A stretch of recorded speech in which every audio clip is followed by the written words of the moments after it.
তো শিয়ালদা স্টেশনে কে কে ঘুরে বেড়াতে চাও উইদাউট টিকিটে, তারা কিন্তু চলে আসতে পারো এই গোকুলপুর আদর্শ শিক্ষায়তনের স্কুল মাঠে। এত লেভেলের বৃষ্টি হচ্ছে আর এত হাওয়া দিচ্ছে, পুরো ভিজে চপচপ করছি আমি রীতিমতো। অসাধারণভাবে হয় ডাবল ইঞ্জিন প্যান্ডেল যাকে বলে, একটা রাস্তার ওপরে একটা পাড়ার ভেতরে।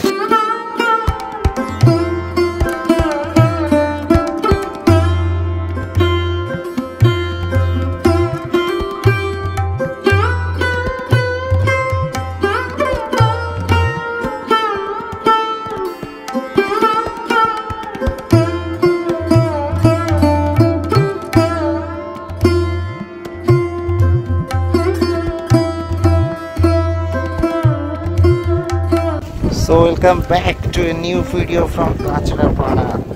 দেখতে পাচ্ছ আমি কিন্তু এখন আছি কাঁচরাপাড়া স্টেশনে। মারাত্মক হাওয়া আর বৃষ্টি হচ্ছে। তো সেই অবস্থাতে কিন্তু আগের ভিডিওতে তোমাদেরকে দেখিয়েছি কল্যাণীর যে দুর্গাপুজো পরিক্রমা, আর এই ভিডিওতে কিন্তু আমি দেখাতে চলেছি তোমাদেরকে কাঁচরাপাড়ার দুর্গাপুজোর পরিক্রমা। আমি কিন্তু কাঁচরাপাড়ার 2 নম্বর প্ল্যাটফর্ম, এই পাশে 3 নম্বর, এটা দিয়ে বেরোবো এখন। প্রথমে আমি যাব গোকুলপুর আদর্শ বিদ্যায়তনের যে মাঠ, সেই হাই স্কুলের মাঠে যাব। ওখান দিয়ে আমি আর কি কাঁচরাপাড়ার যে পুজো পরিক্রমা সেটা শুরু করব। আর বলে রাখি কাঁচরাপাড়াতে কিন্তু এই যে রেলওয়ের যে ওয়াটার ট্যাঙ্ক, এটা কিন্তু ওল্ডেস্ট রেলওয়ে ওয়াটার ট্যাঙ্ক। তো সেই তকমাটা পেয়েছে কিন্তু এই ট্যাঙ্কটা দেখতে পাচ্ছ। এটা কিন্তু 1863 সালে এই ট্যাঙ্কটা আর কি তৈরি করা হয়েছিল এখানে। আর এই কাঁচরাপাড়া স্টেশনের 3 নম্বর প্ল্যাটফর্ম দিয়ে বেরিয়ে এখানে যে টোটোগুলো আছে, এই টোটোগুলো দিয়ে 10 টাকা ভাড়া নেবে, আর সোজা পৌঁছে যাবো গোকুলপুর আদর্শ হাই স্কুলের মাঠে। তো এসে কিন্তু পৌঁছালাম গোকুলপুর আদর্শ হাই স্কুলের মাঠে। বলে রাখি যে এখানে কিন্তু আসতে গেলে তোমাদেরকে গোকুলপুর আদর্শ শিক্ষায়তনই বলতে হবে, মানে গোকুলপুর আদর্শটা বলতে হবে মেনলি। গোকুলপুর হাই স্কুল আছে আলাদা সেটা, আর গোকুলপুর আদর্শ শিক্ষায়তন হচ্ছে এটা। এই হচ্ছে সেই স্কুলের মাঠ আর এই হচ্ছে সেই প্যান্ডেল। আমি দেখাচ্ছি পরবর্তীতে তোমাদেরকে। এখানে কিন্তু এবছর হচ্ছে শিয়ালদা স্টেশনকে ফুটিয়ে তোলা হবে, শিয়ালদাকে, আর প্ল্যাটফর্ম থাকবে, ট্রেন থাকবে। তো দেখো এখানে যে শিয়ালদা প্ল্যাটফর্মটাকে ফুটিয়ে তোলা হবে তার জন্য কিন্তু এই প্যান্ডেলটা কতটা লম্বা করা হয়েছে। তো আমি একটু গোপালদার সাথে একটু কথা বলে নেবো। দাদা, ভিজতে ভিজতে তোমাকে নিয়ে এলাম, তো বলো এইখানটা যে এই যে বলছিলে তোমরা এই লম্বা করে এটা কি করা হচ্ছে এখন? এটা শিয়ালদা স্টেশনের ভেতরটা আমরা দেখানোর চেষ্টা করছি। শিয়ালদা স্টেশনে ঢোকার পরের যে মুহূর্তটা, মানে শিয়ালদা স্টেশনের যে বারান্দাটা, শিয়ালদা স্টেশনের বারান্দায় ঠাকুর থাকবে, ডান দিকে টিকিট কাউন্টারগুলো হবে, এবং তারপরে 1 নম্বরের যে আউটারটা, 1 নম্বরের আউটারের পরে যে পরপর 1 নম্বর থেকে প্ল্যাটফর্মগুলো, সেটা যতটা দেখানো সম্ভব। এবং প্রত্যেকটা প্ল্যাটফর্মে ট্রেন দাঁড়িয়ে রয়েছে। আমরা সেইভাবে ট্রেন বানাচ্ছি, আমাদের কারিগররা ট্রেন বানানোর কাজ শুরু করেছে। পরপর ট্রেনগুলো দাঁড়িয়ে থাকবে প্ল্যাটফর্মে, এবং টিটি ঘুরবে প্ল্যাটফর্মে। একটা প্ল্যাটফর্মে যেরকম অরিজিনাল টিটি ঘুরবে, যা পরিবেশ থাকে সেরকম পরিবেশই আমরা আমাদের পুজো মণ্ডপে দিয়ে তোলার চেষ্টা করছি। আচ্ছা আচ্ছা, তো এই সামনে দিয়ে মানে তোমার মোটামুটি এই যেগুলো বললে সব এর মধ্যে হয়ে যাবে। আর ঠাকুরটা কোথায় থাকবে? ঠাকুরটা থাকবে ঠিক ওই কোনাটায়, মানে তুমি প্যান্ডেলে ঢুকে ডানাতে ঠাকুর থাকবে এখানটাতে। আচ্ছা, আর সামনের দিকে ওই ট্রেনগুলো দাঁড়িয়ে থাকবে, তাই তো? সামনে না, এই যে ভেতরের যে অংশটা দেখতে পাচ্ছ, এইগুলো, এই জায়গাটায় ট্রেন দাঁড়িয়ে থাকবে 4টে। আচ্ছা আচ্ছা আচ্ছা, আর সামনে ওটা প্ল্যাটফর্ম হিসেবে করা? হ্যাঁ, সামনে যেমন শিয়ালদা স্টেশনের আউটারটা ঠিক যেরকম দেখো, ও সেইটা আউটারটা ওইভাবে। আচ্ছা আচ্ছা আচ্ছা, তো এই কিন্তু থিম হতে চলেছে, তবে বেশ চওড়াই হচ্ছে, অনেকটাই চওড়া হচ্ছে। দাদা, ওটা মোটামুটি চওড়া কতটা হবে ভেতরটা? হ্যাঁ, ভেতরটা এই যে এখান দিয়ে লম্বা যেটা চওড়া বলছি, এই লম্বা যেটা লম্বা 100 ফুটের উপরে আছে। 100 ফুটের উপরে আছে না? আর হাইট কি আর বাড়বে না যেমন আছে সেইটুকু? হাইট শিয়ালদা স্টেশনের যে হাইটটা থাকে, হ্যাঁ, সেই হাইটের উপরে মেজারমেন্ট করে তো কাজটা করা হচ্ছে। তাও ধরো 50 ফুট হাইট হবে। 50 ফুট মোটামুটি কাজকর্ম কিন্তু চলছে। আর ওই মোটামুটি দ্বিতীয়া কি তৃতীয়া, তাই না? তৃতীয়াতে উদ্বোধন হবে। তো মাঠে কিন্তু প্রবেশ করলাম, আর দেখতে পাচ্ছ চওড়াটা কতটা, মানে এর যে লম্বাটা এটা কিন্তু প্রায় 100 ফুটের মতো, আর এই যে চওড়াটা দেখতে পাচ্ছ এটাও কিন্তু মোটামুটি ওই 70-80 ফুট তো হবেই। অনেকটা চওড়া কিন্তু হয়েছে আর লম্বাও হয়েছে। সামনেটা কিন্তু একদম শিয়ালদা স্টেশনে যে আউটার, সেই আউটারের মতো কিন্তু করা হবে। আর ওই পেছন দিকটাতে ট্রেন দাঁড়িয়ে থাকবে, হকার থাকবে, তারপর টিটি থাকবে, সব মিলিয়ে কিন্তু অসাধারণ হতে চলেছে।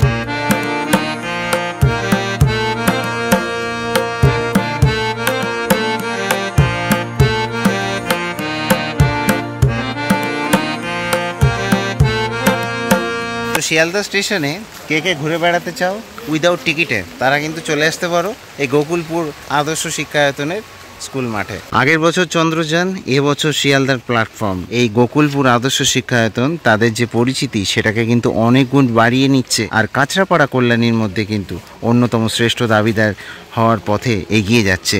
প্রতিটা বছর তাদের থিম অন্যদের থেকে একটু আলাদা হয়, আর এবছরও কিন্তু হচ্ছে। তো এই যে দেখতে পাচ্ছ বাঁশের যে স্ট্রাকচার সেটা কিন্তু খুব সুন্দরভাবে কিন্তু হচ্ছে এখানে। আর এরপরে কিন্তু বাটামের কাজ হবে, আর বাটামের কাজের পরে কিন্তু হবে প্লাইয়ের কাজ। এই পুরো যে স্ট্রাকচারটা দেখতে পাচ্ছ এটা কিন্তু প্লাইয়ের কাজ হবে। আর আমি একটু সাইড দিয়ে দেখাই, তাহলে আন্দাজ করতে পারবে যে কতটা চওড়া কতটা লম্বা। এই দেখো আমি এখান দিয়ে কিন্তু সাইড দিয়ে দেখাচ্ছি, দেখো এর ভেতরটা দিয়ে বিভিন্ন অংশে কিন্তু এখানে কাজকর্ম হয়েছে, এবং বাঁশের পুরোটা মানে এতগুলো বাঁশ ইউজ করা হয়েছে। আরও বাঁশ কিন্তু পড়ে রয়েছে, কয়েকশো বাঁশ পড়ে রয়েছে শুধু এখনও, দেখতে পাচ্ছ এখানে। তো এর ভেতরে কতটা এরিয়া দেখো, এই এরিয়ার মধ্যে কিন্তু পুরো প্ল্যাটফর্ম থাকবে। সেই প্ল্যাটফর্মে ট্রেন দাঁড়িয়ে থাকবে, টিটি থাকবে, হকার থাকবে, সব মিলিয়ে অসাধারণ হতে চলেছে। তো যদি তোমরা এক্সাইটেড থাকো তো অবশ্যই এখানে চলে আসবে। এটা কিন্তু অ্যাকচুয়ালি কল্যাণীর গয়েশপুর পৌরসভার মধ্যে পড়ে, গয়েশপুর একদম কাঁচরাপাড়ার পাশে। তো এটাকে আমি কাঁচরাপাড়ার দুর্গাপুজো পরিক্রমাতে কেন রাখি, তার কারণ হচ্ছে কাঁচরাপাড়া স্টেশনের 3 নম্বর প্ল্যাটফর্ম দিয়ে যদি আসো তাহলে এই পুজোটা কিন্তু খুবই কাছে পড়ে, আর কল্যাণী থেকে অনেকটা দূরে হয়ে যায়। তার জন্য আমি এটা কাঁচরাপাড়ার মধ্যে রাখি। 10 টাকা ভাড়া নেয় মাত্র। 3 নম্বর প্ল্যাটফর্ম দিয়ে বেরিয়ে টোটো ধরবে, তো তাহলে কিন্তু এখানে এই আদর্শ শিক্ষায়তনে কিন্তু চলে আসবে, গোকুলপুর আদর্শ শিক্ষায়তন মাঠ। ঠিক আছে, তাহলে এবার নেক্সট প্যান্ডেলে আমি এখান দিয়ে চলে যাবো। নেক্সট প্যান্ডেল সোজা চলে যাবো কিন্তু আমি এখন কাঁচরাপাড়া স্টেশনে 1 নম্বর প্ল্যাটফর্মে চলে যাবো। তো আমি কিন্তু আবার কাঁচরাপাড়া স্টেশনে ফিরে এলাম। আমি 3 নম্বর দিয়ে উঠলাম, উঠে এবার কিন্তু সোজা এখান দিয়ে চলে যাবো 1 নম্বরের ওই মাথায়, অর্থাৎ শিয়ালদার দিকটাতে ওই মাথাটা দিয়ে বেরোবো, বেরিয়ে কিন্তু যাবো ষোলরপল্লীতে। আর এখন দেখো কি লেভেলের ঝড় আর বৃষ্টি হচ্ছে, মারাত্মক মারাত্মক ঝড় বৃষ্টি হচ্ছে। আর এদিকে দেখতে পাচ্ছ মানে এইভাবে পুরো ভিজে যাচ্ছে, আমি পুরো ভিজে গেছি অলরেডি। মানে বডিতে এমন কোনো পোস্টার নেই আর ব্যাগও যেখানে শুকনো জায়গা আছে, যা তা অবস্থা হয়ে যাচ্ছে। চলো দেখি যাওয়া যাক ষোলরপল্লীতে।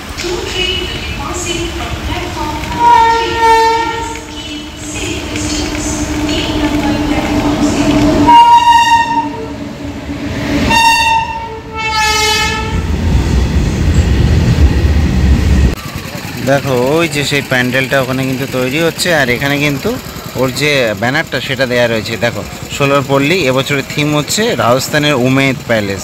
এবার কিন্তু আমাদের বারাসাতে কালী পুজোতেও এই থিমটাই হচ্ছে কিন্তু কেন্স রেজিমেন্টে, সেই উমেদ প্যালেস কিন্তু তৈরি হচ্ছে ষোলরপল্লীতে। চলো দেখি, আমি এগিয়ে যাব। বলে রাখি যে রাস্তা দিয়ে আমি যাচ্ছি এই রাস্তা দিয়ে কিন্তু পুজো দেখতে পারবে না। পুজো দেখতে গেলে তোমাদেরকে 1 নম্বর প্ল্যাটফর্ম দিয়ে বেরিয়ে সামনের দিকে গিয়ে তারপর লাইন দিতে হবে।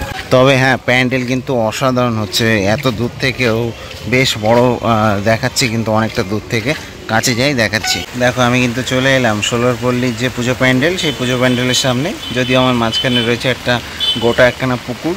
আমি পুকুরের এই পাশ দিয়ে কেন দেখাচ্ছি, কারণ এই রাস্তা দিয়ে কিন্তু তোমাদেরকে দেখতে হবে। এই যে রাস্তাটা, এটা কিন্তু সোজা স্টেশন থেকে একটু এগিয়ে এই রাস্তাটা চলে এসছে, এবং এই রাস্তা দিয়ে কিন্তু লাইনটা পড়বে, পড়ে ঠাকুর যে দেখবে তার লাইনটা কিন্তু এই দিক থেকে সোজা চলে যাবে একদম এই ভেতরে। ঠিক আছে, তো এইভাবে যাবে। আর বৃষ্টি কি লেভেলের পড়ছে, জাস্ট একটু দেখো কি লেভেলের বৃষ্টি হচ্ছে এখানে, মারাত্মক বৃষ্টি হচ্ছে। আর আমি একটু দেখাই ভালো করে তোমাদেরকে, এই দেখো উমেদ প্যালেস, তার ওপরে যে গম্বুজটা সেটাকে কিন্তু এভাবে খুব সুন্দরভাবে বাটামের কাজ করা হয়েছে, আর বাঁশের কাজ কিন্তু কমপ্লিট। আর চওড়া, অনেকটাই চওড়া, কিন্তু 100 ফুটের ওপরে কিন্তু চওড়া করা হয়েছে। এই যে প্যান্ডেলটাকে দেখতে পাচ্ছ, অসাধারণ। এবং এর ওপরে কিন্তু প্লাইয়ের কাজকর্ম হবে। তো কেমন লাগছে তোমাদের এই প্যান্ডেলটা অবশ্যই জানিও। কাঁচরাপাড়ায় কিন্তু এবছর একটা অন্যতম চমক নিয়ে এলো এই ষোলরপল্লী। আর যদি কাঁচরাপাড়ার কথা বলি তাহলে কিন্তু ষোলরপল্লী অন্যতম একটা পুজো, যেটা কিনা কাঁচরাপাড়ার অনেক প্রাচীন পুজো, মানে অনেক দিন ধরেই আর কি এই পুজোটা হয়ে আসছে। না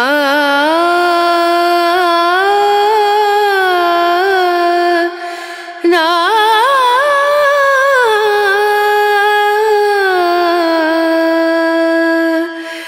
রে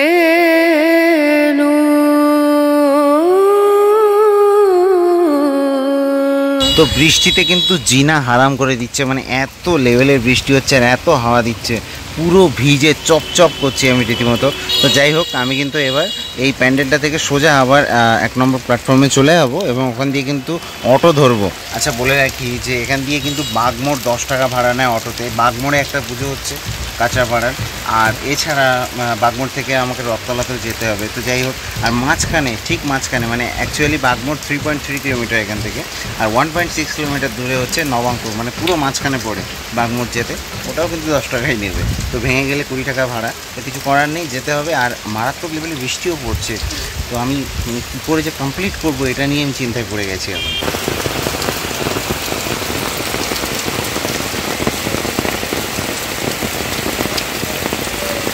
তো কাঁচরাপাড়া স্টেশনে 1 নম্বর প্ল্যাটফর্ম দিয়ে বেরিয়ে এই অটোগুলো আছে, এই অটোগুলো ধরবো। এবার যাবো হচ্ছে নবাঙ্কুর। আর এই বৃষ্টি একদম পুরো জীবন অতিষ্ঠ করে তুলেছে। শিয়ালদা থেকে কিন্তু সোজা চলে এলাম আমি রাশিয়াতে, রাশিয়ার সেন্ট পিটার্সবার্গে।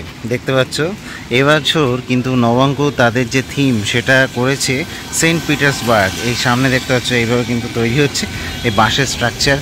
তো এখনও কিন্তু প্রচুর বাঁশ কিন্তু এখানে রাখা রয়েছে। তো আরও অনেকটা উঁচু হবে এবং আরও অনেক বড় হবে। লাস্ট টাইম যখন এসেছিলাম তখন কিন্তু কাজ শুরু হয়নি। তো এখন দেখতে পাচ্ছ এখন এতটা কিন্তু কাজ হয়েছে। সেন্ট পিটার্সবার্গ কিন্তু হচ্ছে এবছর, এবং অসাধারণ লাইটিং করে প্রত্যেকবার নবাঙ্কুর, এবারও করবে। আর এদের কিন্তু ডাবল ইঞ্জিন আর কি প্যান্ডেল, একটা এই সামনে আর একটা ভেতরে। চলো ভেতরেরটা কি হয়েছে একটু দেখিয়ে আসি, আর সামনেটা এই যে দেখতে পাচ্ছ।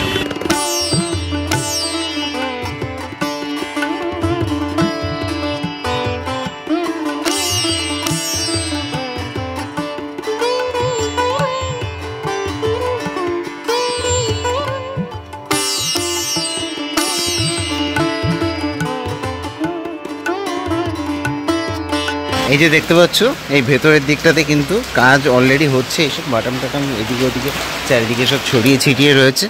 তো ভেতরে কিন্তু কাজ হয়। আর ভেতরের যে প্যান্ডেলটা সেখানে কিন্তু মায়ের প্রতিমাটা থাকে। বৃষ্টিতে জীবন অতিষ্ঠ করে তুলেছে রীতিমতো। আমি এখন নবাঙ্কুরে আছি, আর এরপরে কিন্তু যাবো সোজা বাগমোড়ে। এই যে দেখতে পাচ্ছ সব প্লাইয়ের কাজ হয়েছে, সেই প্লাইয়ের কাজের উপরে কিন্তু এইভাবে রং টং করা হচ্ছে। এগুলো কিন্তু সব ওই রাস্তায় যে স্ট্রাকচার আছে ওর ওপরে কিন্তু সেট করা হবে। দেখতে পাচ্ছ সব কাজগুলো কিন্তু এই পুরো পাড়া জুড়ে কাজ হচ্ছে সব। দেখতে পাচ্ছ এই যে বিভিন্ন স্ট্রাকচার, বিভিন্ন শেপে কিন্তু কাজকর্ম চলছে। আর এই যে মেন যে প্যান্ডেল, যেখানে আর কি মায়ের প্রতিমা থাকে, সেই প্যান্ডেলের মধ্যে কিন্তু এবার প্রবেশ করব। তো প্যান্ডেলের মধ্যে কিন্তু প্রবেশ করেছি। আর এই যে এখানে দেখতে পাচ্ছ ভেতরটাতে কিন্তু সব প্লাইয়ের কাজ হয়েছে, আর প্লাইয়ের উপরে কিন্তু এইভাবে রং করা হচ্ছে। এই যে দেখতে পাচ্ছ, তো খুব সুন্দরভাবে কাজকর্ম হচ্ছে। মায়ের প্রতিমাটা কিন্তু এই বেদিতে থাকবে, এই সামনে এখানটাতে কিন্তু মায়ের প্রতিমা থাকে। এবং প্রত্যেক বছর কিন্তু একটা প্রতিমাতে চমক থাকে। আগের বছর কিন্তু মানে সুতো দিয়ে হয়েছিল মায়ের প্রতিমা, বেশ সুন্দর করে। এবছরও কিছু না কিছু চমক থাকবে। আর এখানে দেখতে পাচ্ছ পুরো স্ট্রাকচারটা ভেতরে অসাধারণ লাগছে। কিন্তু এখন বৃষ্টির জন্য কেউই কাজবাজ করছে না, বাট এখানে কিন্তু অসাধারণভাবে হয়। ডাবল ইঞ্জিন প্যান্ডেল যাকে বলে, একটা রাস্তার ওপরে একটা পাড়ার ভেতরে, আর পুরো পাড়া জুড়ে কাজকর্ম হচ্ছে। তো নবাঙ্কুর কিন্তু প্রত্যেক বছর কাঁচরাপাড়া কাঁপাতে বিজি থাকে, মানে কাঁচরাপাড়া কাঁপাবেই আর কি নবাঙ্কুর। তো এবছরও রেডি তারা সেন্ট পিটার্সবার্গ নিয়ে। তো চলো দেখি এবার সোজা চলে যাবো বাগমোড়ে। তো বলে রাখি আমি কিন্তু এই অটোগুলো ধরে আবার নবাঙ্কুর থেকে চলে এলাম। আবার 10 টাকা নিল, মানে ওখান থেকে স্টেশন থেকেও 10 টাকা নিয়েছিল, আর পুরো বাগমোড় অবধিও কিন্তু 10 টাকা ভাড়া। আর এখানে কিন্তু একটা পুজো হয়, ঠিক আছে। তো এটা হচ্ছে বাগমোড় সার্বজনীন দুর্গোৎসব। এবছর এদের থিম হচ্ছে হ্যারি পটারের জাদুনগরী। এই যে দেখতে পাচ্ছ এখানে কিন্তু হ্যারি পটার জাদুনগরী, সেটাকে আর কি বানানো হচ্ছে ওর ভেতরে, পুরো ঢেকে ঢুকে দিয়ে বানানো হচ্ছে। আর এইটা হচ্ছে বাগমোড়, এই যে দেখতে পাচ্ছ বাগমোড়। তো এখানে কিন্তু এই যে বাজার কলকাতা রয়েছে, আর তার পাশেই এই পুজোটা হয়। তো টোটাল তাহলে 4টে পুজো হলো কাঁচরাপাড়ায়। আর একটা পুজো আছে, আগের বছর কভার করেছিলাম, 22 ফুটের দুর্গা বানিয়েছিল। তো দেখে আসি যে তারা এবছর কি করছে। পরে কিন্তু আমি এই কাঁচরাপাড়ার যে দুর্গাপূজা পরিক্রমা সেটা শেষ করব। বাগমোড় থেকে কিন্তু এই যে রাস্তাটা গেছে হচ্ছে রথতলার দিকে, কল্যাণী রথতলার দিকে, আর ঠিক এর অপোজিটের এই রাস্তা দিয়ে, এই পেট্রোল পাম্পের পাশ দিয়ে কিন্তু যে পুজোটা রয়েছে, একটুখানি সামনে গিয়ে চলো দেখাচ্ছে। এই যে সেই সপ্তর্ষি ক্লাব, আগের বছর যারা কিনা 22 ফুটের দুর্গা করেছিল, সেই সপ্তর্ষি ক্লাবে কিন্তু চলে এসেছি। আর এদের দুর্গাপুজোর এবছরের ভাবনা হচ্ছে সমুজ্জ্বল দীপ্ত শিখা। আর এখানে কিন্তু এই পুজো প্যান্ডেলটা কি সবেমাত্র শুরু হয়েছে, খুব একটা কাজ বাজ এগোয়নি, তো আর দেখানোর মতো কিছু নেই। তো এই 5টা দুর্গাপুজো ছাড়াও কিন্তু কাঁচরাপাড়ার যে নবাঙ্কুর, সেই নবাঙ্কুর থেকে বাগমোড় অবধি আরও 2-3টে পুজো হয়। তো এই পুজোগুলো তোমরা কিন্তু হেঁটে হেঁটে দেখে নিতে পারো, ঠিক আছে। তো এইগুলো হচ্ছে কাঁচরাপাড়ার পুজো, যদিও লাস্টে যে সপ্তর্ষি দেখালাম এটা কিন্তু হালি শহরের মধ্যে পড়ে। তো যাই হোক, আমি ভিডিওটা এখানে আপাতত শেষ করছি। আর এই কাঁচরাপাড়ার দুর্গাপূজা পরিক্রমা তোমাদের কেমন লাগলো আর কি কি থিম হচ্ছে তোমরা জানতে পারলে, তো ভিডিওটা একটা লাইক করে দিও। আর এই এফোর্টটার জন্য সাবস্ক্রাইব করে রাখো, এরকম এফোর্ট আরও দেখতে পাবে। আর ভিজে ভিজে একাকার। যাই হোক, দেখা হচ্ছে নেক্সট ভিডিওতে। আমি দিব্যজ্যোতি ব্যাডভেঞ্চার স্ট্রিট থেকে আপাতত সাইন আপ জানাচ্ছি। টাটা।